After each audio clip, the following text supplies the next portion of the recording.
네, 안녕하세요. 용산도령의 비전 명리학 12운성 포태법에 대해서 공부하고 있습니다. 갑자, 을축, 병인, 정묘, 무진, 기사, 경호, 신미일주까지 살펴봤고요. 오늘은 그 다음 시간인 임신일주에 대해서 알아보도록 하겠습니다. 자, 오늘 공부할 내용은 바로 임신일주에 대해서 살펴보도록 하겠습니다. 자, 임은 신금의 생지에 들죠. 자, 생지라고 하는 것이 어떤 의미가 있는지 한번 알아볼 거였는데요.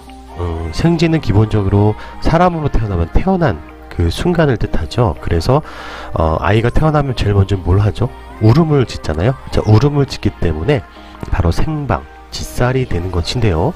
이 짓살이나 생지 방향을 활용하는 방법은 우리가 이 울음이라고 하는 것이 나를 알리는, 내 상태를 알리는 것이기 때문에 우리가 간판이나 이런 걸 달 때도 바로 생방, 즉 생지 방향으로 홍보물 그런 방향을 정하게 됩니다. 예를 들어서 인옷을 화명의 경우에는 어떻게 될까요? 바로 인방이 되겠죠. 인방이니까 대략 한 2시, 한 3시 방향 정도 되겠네요.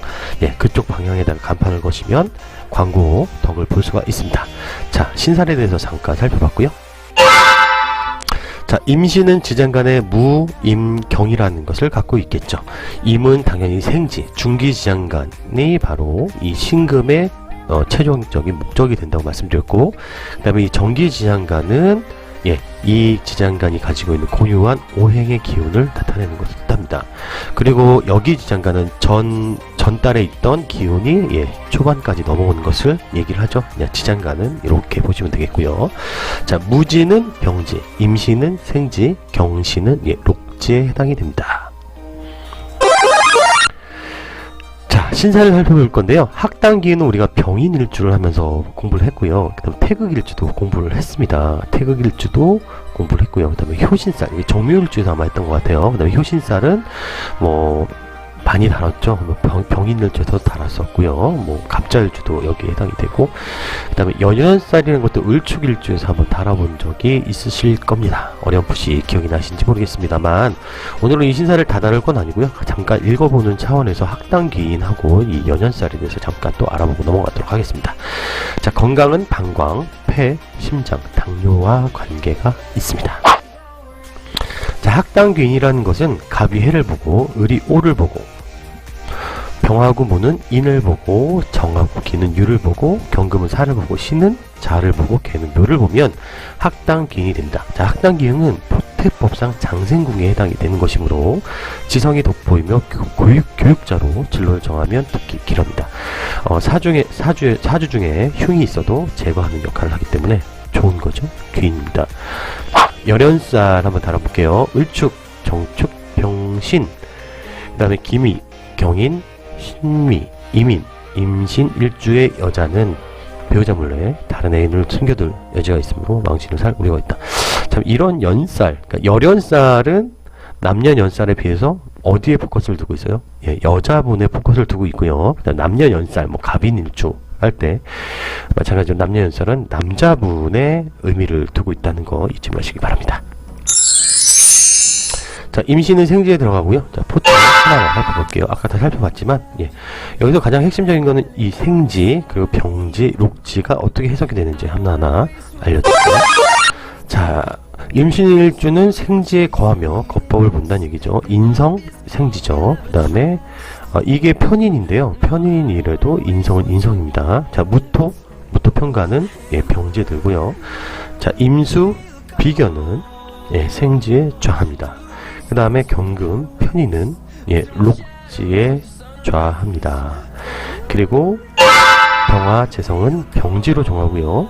간목, 수는 절지로 종합니다. 자, 이렇게 포태는 살펴봤고요. 이제 포태 해석에 대해서 하나하나 알려드리도록 하겠습니다.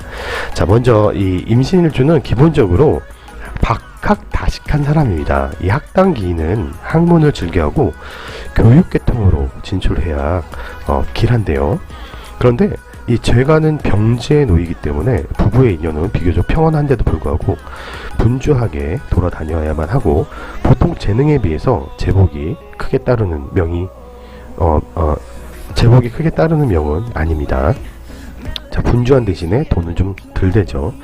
자, 식신이 절지에 놓여 있으므로 임묘시나 해시가 아니면 여명의 경우에는 출산이 쉽지 않고요. 그 다음에 가족이 함께하는 시간이 많지가 않습니다. 자, 여기서 왜 임묘시나 해시가 아니면 출산이 어렵다고 했을까요?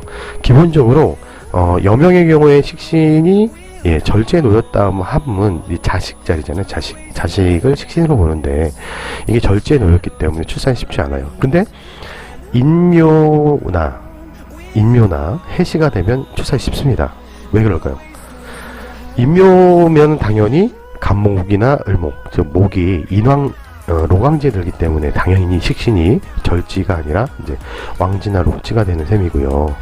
그 다음에 해시는 왜 그럴까요? 해시는 간목이 해시에 장생이 들죠. 그래서 임묘시나 해시가 아닌 경우에는 출산이 좀 쉽지 않아서 제왕절개나 그 다음에 산모가 오랫동안 진통을 하고 그러니까 쉽게 출산하기가 좀 어렵습니다.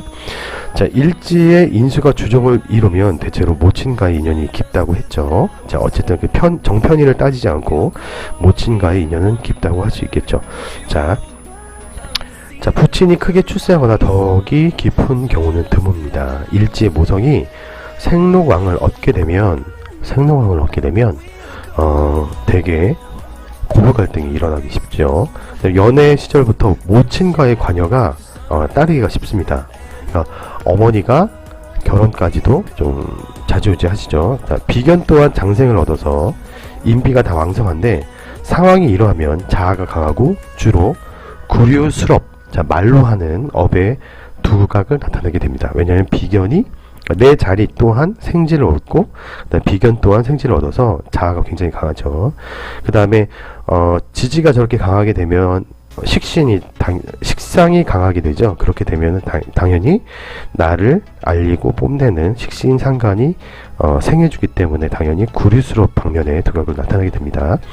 자, 사화가 들어오게 되면 사신 형살이 일어나잖아요. 근데 비견이 또한 이 자리에서 절지가 되므로 또 사신형이 들게 되면 파제나 형제궁의 횡액을 겪게 됩니다. 자, 여명의 경우에는 7살이 되면 여인이라 해서 보통 기가 센 남편으로 인해서 갈등이 많이 따르고 애인을 또 간혹 따로 애인을 두는 경우가 있는데 이게 바로 열연살이라고 해서 이런 불리한 상황이 좀 일어납니다. 신금은 대역의 고성입니다. 자, 신금은 대역의 고성이다. 자, 이게 무슨 얘기냐면요. 신금은 전 시간이 이제 신밀주였죠. 예, 신밀주 때 제가 말씀드린 것 같은데 이 신금은요, 지지신자는 천고성이라고 그래서 고진 과숙살처럼 좀 외로움을 많이 탄 분들이 이 신금을 갖고 있는 분들이 그런 현상이 일어납니다. 그래서 고독한 것이 좀 일어나고요. 남자는 고독한 객지생활, 여자는 외연이 고상해도 내면에 수심이 가득한 경우가 대부분입니다. 그래서 외하내곤이라고 할 수가 있겠죠. 자, 오늘은 임신일주에 대해서 빠르게 한번 진행을 해봤는데요. 혹시라도 강의를 듣다가 궁금한 점이 있으시면 댓글 남겨주시면 제가 댓글에 대해서 답글을 남겨드리도록 하겠습니다. 공부하시냐고 수고 많으셨고요. 다음 일주에 대해서 알아보기 전까지 건강하게 잘 계셨으면 좋겠습니다. 자, 이상 용산도령이었고요. 시청해주셔서 감사합니다. 그리고 좋아요와 구독은 저에게 큰 힘이 됩니다. 시청해주셔서 감사합니다.